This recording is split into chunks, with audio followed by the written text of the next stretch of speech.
بسم الله الرحمن الرحيم الحمد لله رب العالمين الرحمن الرحيم مالك يوم الدين إياك نعبد وإياك نستعين اهدنا الصراط المستقيم صراط الذين أنعمت عليهم غير المغضوب عليهم ولا الضالين.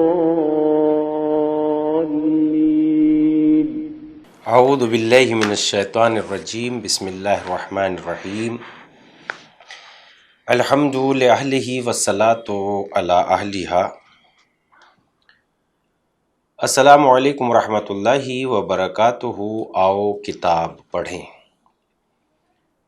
اس پروگرام میں ہم آپ کی خدمت میں چہاردہ معصومین علیہم الصلاۃ والسلام کی سیرت طیبہ پیش کرتے ہوئے امام زین العابدین علیہ الصلاۃ والسلام کے حالات زندگی تک پہنچ گئے اور آپ کے سلسلے میں کتاب رہبران معصوم علیہم السلام کے پیج نمبر 365 تک ہماری گفتگو کا سلسلہ جاری رہا. آئیے سلسلہ گفتگو کے سلسلے کو شروع کرتے ہیں. رسالہ حقوق. امام زین العابدین علیہ السلام کے آثار میں سے ایک بڑی ہی قیمتی چیز جو باقی رہ گئی ہے وہ آپ کا رسالہ حقوق ہے. اس کو ابن شیبۃ الحیرانی نے اپنی کتاب تحفۃ العقول میں تفصیل کے ساتھ اور شیخ صدوق علیہ الرحمہ نے من لا یحضر الفقی خصال اور امالی میں اختصار کے ساتھ ذکر کیا ہے. رسالہ حقوق کا ترجمہ قارئین یا سامعین محترم کی خدمت میں پیش کیا جا رہا ہے. بارگاہ خداوندی میں دست بعد دعا ہیں کہ ہم سب کو توفیق عنایت فرمائے کہ اس رسالہ حقوق پر عمل کر کے خدا کی رضا حاصل کر سکیں اور امام زین العابدین علیہ السلام کے قلم مبارک کو خوشنود کر سکیں. آمین. ترجمہ ملاحظہ ہو. حق خدا. حق خدا یہ ہے یعنی خدا کا حق یہ ہے کہ اس کی عبادت کرو، اس کے علاوہ کسی کو معبود قرار نہ دو. اگر خلوص سے خدا کی عبادت کی تو وہ دنیا اور آخرت دونوں کو سنوار دے گا. حق نفس یعنی نفس کا حق. حق نفس یہ ہے کہ اس کو خداوند عالم کی عبادت میں لگاؤ. حق زبان. زبان کا حق. حق زبان یہ ہے کہ اس کو بری اور بیہودہ باتوں سے روکے رکھو، اچھی باتوں کے لیے استعمال کرو اور ایسی بات مت کرو جس میں کوئی فائدہ نہ ہو. لوگوں کے ساتھ نیکی اور خوبی کا سلوک کرو. حق گوش. کان کا حق. حق گوش یہ ہے کہ کسی کی غیبت نہ سنو بلکہ اس کی تمام حرام چیزوں غنا موسیقی سے محفوظ رکھو. حق چشم یعنی آنکھ کا حق. حق چشم یہ ہے کہ حرام چیزوں کی طرف نگاہ نہ کرو اور عبرت انگیز مناظر دیکھ کر عبرت حاصل کرو. حق دست. حق دست یہ ہے کہ اس سے فعل حرام انجام نہ دو. حق پا یعنی پیر کا حق. حق پا یہ ہے کہ حرام جگہوں پر نہ جاؤ بلکہ صراط مستقیم پر گامزن رہو اور ہوشیار رہو کہ کوئی تمہیں صراط مستقیم سے منحرف نہ کر دے. حق شکم یعنی پیٹ کا حق. حق شکم یہ ہے کہ اس کو حرام چیزوں سے پر نہ کرو اور ضرورت سے زیادہ مت کھاؤ. حق عورت یعنی شرمگاہ کا حق. حق عورت یہ ہے کہ اس کو زنا، فحش اور منکر سے محفوظ رکھو. حق نماز. حق نماز یہ ہے کہ جان لو نماز خداوند عالم کے حضور میں حاضری ہے. خدا کی عظمت و جلال کے سامنے کھڑے ہونا ہے اور جب تمہیں اس بات کا یقین ہو جائے گا تو اس طرح سے کھڑے ہو جاؤ گے جس طرح سے ایک معمولی سا غلام ایک عظیم ترین بادشاہ کے سامنے کھڑا ہوتا ہے اور اس وقت تمہاری تمام توجہات اس معبود حقیقی کی طرف ہوں گے. حق حج. حق حج یہ ہے کہ حج بارگاہ خداوند عالم میں حاضر ہونا ہے اور گناہوں سے مغفرت اور استغفار کی طرف سفر کرنا ہے. حج توبہ کی قبولیت کا وسیلہ. حج اس واجب کا نام ہے جو دینا ہے جو خدا نے تم پر واجب کیا ہے. حق روزہ. روزے کا حق یہ ہے کہ روزہ ایک پردہ سا ہے جو کہ آنکھ اور کان، شکم اور دہن اور عورتین پر پڑ جاتا ہے۔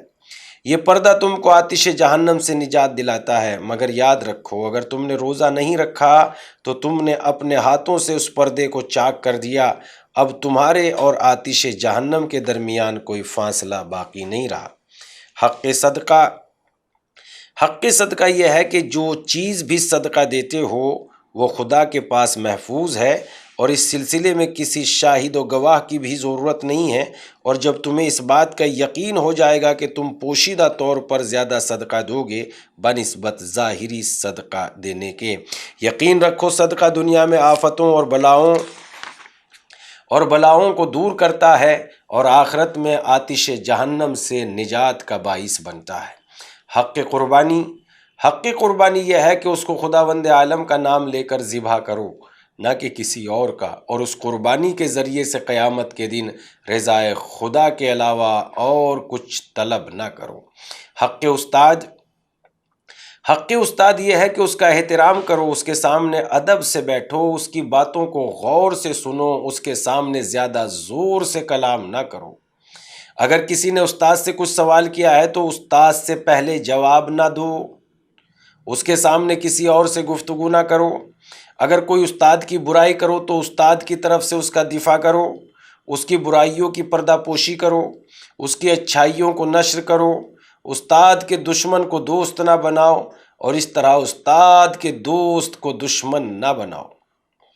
اگر تم نے ان باتوں پر عمل کیا تو یہ جان لو کہ تمام فرشتے اس بات کی گواہی دیں گے کہ تم نے رضائے خدا کی خاطر تعلیم حاصل کی ہے، نہ کہ دنیا کے لیے۔ حق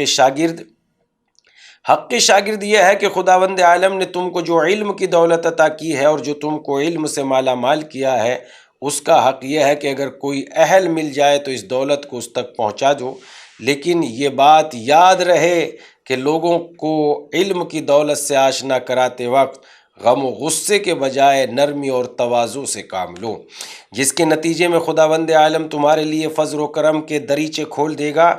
لیکن اگر تم نے اپنے علم سے دوسروں کو محروم رکھا تو خدا کے لیے سزاوار ہے کہ جتنا علم تمہارے پاس ہے اس کو بھی چھین لے، اور تمہاری عزت کو ذلت کی خاک میں ملا دے۔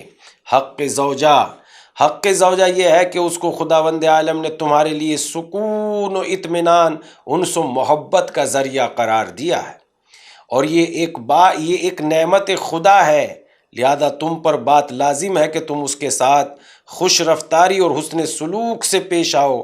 اگرچہ تمہارا حق زوجہ پر واجب ہے، لیکن شرافت کا تقاضا یہ ہے کہ نیکی کا برتاؤ کرو۔ حق مادر یہ ہے کہ اس نے تمہارا بار اٹھایا جبکہ کوئی تمہارا بار نہ اٹھاتا، اپنے خون سے تمہاری پرورش کی جبکہ کوئی اس فداکاری کے لیے تیار نہ تھا، خود بھوکی پیاسی رہی مگر تم کو تکلیف نہ ہونے دی، خود کے پاس کپڑے نہیں تھے لیکن تم کو ہر قسم کی گرمی و سردی سے محفوظ رکھا، خود چلچلاتی دھوپ میں بھونتی رہی لیکن تم کو اذیت نہ ہونے دی، تمہارے واسطے راتوں کی نیند حرام کی، اپنے کو فنا کر دیا جبکہ تم باقی رہو، پلو بڑھو، تو کیا یہ سزاوار نہیں ہے کہ تم ہمیشہ اس کا کہنا مانو، اس کا شکریہ ادا کرو، نیکی کا برتاؤ کرو، لیکن یہ سب اس وقت ہو سکتا ہے جب توفیق الہی تمہارے شامل حال ہو۔ باپ کا حق پدر یہ ہے کہ وہ تمہاری اصل و اساس ہے، اگر وہ نہ ہوتا تو تمہارا وجود نہ ہوتا، لہذا اگر تمہیں کوئی نعمت ملے تو خیال رکھو اس کی اصل و اساس وہ ہے، اس کے ساتھ احسان کرو، اس نعمت پر خدا کا شکر ادا کرو۔ حق فرزند یہ ہے کہ بس یہ خیال رکھو کہ تم اس کی اصل و اساس ہو، اس کی سعادت و شقاوت تم سے وابستہ ہے، اس کی تربیت تمہارے ذمہ ہے، دین کی باتوں سے آشنا کرانا تمہارا فریضہ ہے، اچھے اور نیک کاموں میں اس کی مدد کرو تاکہ وہ باقاعدہ خدا کی عبادت کر سکے۔ بس اتنا یاد رکھو اگر تم نے اس کی اچھی تربیت کی تو تم کو اس کا ثواب ملے گا، اور اگر اس کی تربیت کی طرف توجہ نہ دی توجہ نہ دی، غافل رہے اور اس نے دوسرا راستہ اختیار کر لیا تو اس کا عذاب بھی تمہاری ہی گردن پر ہوگا۔ حق برادر، بھائی کا حق برادر یہ ہے کہ وہ تمہارا قوت بازو ہے، تمہاری عزت و وقار ہے، اس کو خدا کی معصیت کا ذریعہ قرار نہ دو۔ دشمن کے مقابلے میں اس کی مدد کرو، ہمیشہ اس کے خیر خواہ رہو۔ اگر وہ راہ خدا میں قدم نہ اٹھائے اور اس کی عبادت میں مشغول نہ ہو تو اس صورت میں خدا کو بزرگ و برتر سمجھو، یعنی ایسا نہ ہو کہ بھائی کی محبت تم کو گناہ میں ملوث کر دے۔ حق محسن، احسان کرنے والے کا حق محسن یہ ہے کہ اس کا شکریہ ادا کرو، اس کے احسان کو ہمیشہ یاد رکھو، اس کو ہمیشہ نیکی سے یاد کرو، اس کے لیے بارگاہ خداوندی میں خلوص سے دعا کرو، خلوت و جلوت میں اس کے شکر گزار رہو، اگر موقع مل جائے تو اس کے احسان کا بدلہ احسان سے دو۔ حق امام جماعت یہ ہے کہ امام جماعت تمہارے اور خدا کے درمیان ایک وسیلہ ہے اور واسطہ ہے، اور اس عظیم عہدے کو اس نے اپنے ذمے لیا ہے، وہ تمہارا ترجمان ہے، وہ تمہارے لیے دعا کرتا ہے نہ کہ تم اس کے لیے۔ اگر نماز میں کچھ نقص و کمی ہو تو اس کا ذمہ ہے، اور اگر تمام تر کامل ہو تو اس میں برابر کے شریک ہو، لیکن اس کے باوجود بھی اس کو تمہارے اوپر کوئی فضیلت حاصل نہیں ہے۔ اس نے تمہاری جان کی اپنی جان کی طرح اور تمہاری نماز کی اپنی نماز کے ساتھ طرح حفاظت کی ہے، اب تم پر لازم ہے کہ وہ تم اس کے شکر گزار رہو۔ حق ہم نشی یہ ہے کہ اس کے ساتھ نرمی اور عدل و انصاف سے گفتگو کرو اور بغیر اس کی اجازت کے کہیں جاؤ نہیں، لیکن اس کو تمہاری اجازت کی ضرورت نہیں ہے۔ اس کی لغزشوں کو فراموش کر ڈالو، اس کی اچھائی کو یاد رکھو اور ہمیشہ اس کے خیر خواہ رہو۔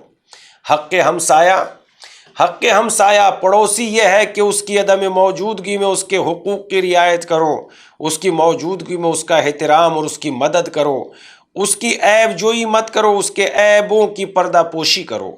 اگر نصیحت کی اہلیت رکھتا ہے تو اس کی نصیحت کرو، سختی اور پریشانیوں میں اس کا ساتھ مت چھوڑو، لغزشوں سے درگزر کرو اور اس کے ساتھ حسن سلوک سے پیش آؤ۔ حق دوست یہ ہے کہ عدل و انصاف اور مہربانی سے اس سے گفتگو کرو، اور جس طرح سے وہ تمہارا احترام کرتا ہے ویسے ہی تم اس کا احترام کرو، اور ایسا نہ ہونے دو کہ احترام کرنے میں وہ تم سے سبقت لے جائے، اور جس طرح سے وہ تمہارے ساتھ نرمی سے پیش آتا ہے تم بھی اس کے ساتھ پیش آؤ۔ اگر یہ دیکھو کہ گناہ کرنا چاہتا ہے تو اس کو اس سے باز رکھو، اس کے لیے ابر رحمت و کرم بنے رہو اور عذاب کا باعث نہ بنو۔ حق شریک یہ ہے کہ اس کی عدم موجودگی میں اس کی کفالت کرو اور موجودگی میں اس کے حقوق کی رعایت کرو، اس کے خلاف بات مت کرو، اس کے مشورے کے بغیر کوئی قدم نہ اٹھاؤ، اس کے مال کی حفاظت کرو، اس کے حق میں ذرا بھی خیانت نہ کرو، کیونکہ اگر تم یہ چاہتے ہو کہ خدا ہمیشہ تمہارے ساتھ رہے تو ایک دوسرے کے حقوق میں خیانت نہ کرو۔ حق مال یہ ہے کہ صرف حلال کے ذریعے سے حاصل کرو اور حلال کاموں میں ہی اس کو صرف کرو، اور نااہل کو اپنے اوپر مقدم نہ کرو۔ مال کو اطاعت اور خوشنودی خدا میں صرف کرو، بخل سے کام نہ لو، کیونکہ اگر بخل سے کام لیا تو قیامت کے دن شرمندگی اٹھانا پڑے گی۔ حق قرض خواہ یہ ہے کہ اگر تمہارے پاس ہو تو بخل سے کام نہ لو، اور اگر نہ ہو تو حسن اخلاق سے پیش آؤ، نیکی اور نرمی سے اس کا جواب دو۔ حق رفاقت یہ ہے کہ جو کوئی تمہارے ساتھ اٹھے بیٹھے اس کو دھوکہ مت دو اور خدا سے ڈرتے رہو۔ حق دشمن یہ ہے کہ اگر تمہارے بارے میں کوئی بات کہے اور سچی بات ہو تو تم خود اس کے گواہ بنو، اس کے حق کو ادا کرو، ظلم و ستم سے کام نہ لو۔ اگر اس نے جو بات کہی ہے وہ درست نہیں ہے تب بھی اس کے ساتھ خوش رفتاری سے پیش آؤ، اور ایسا کوئی اقدام نہ کرو جس سے خدا ناراض ہو جائے۔ ناظرین، ہماری گفتگو پیج نمبر 365 سے شروع ہو کے پیج نمبر 372 تک پہنچ گئی ہے، لہذا وقت نے اپنی دامن کی بساط کو سمیٹ لیا ہے۔ انشاءاللہ ہم پھر حاضر ہوں گے کتاب رہبران معصوم کے ساتھ۔ خدا حافظ، والسلام۔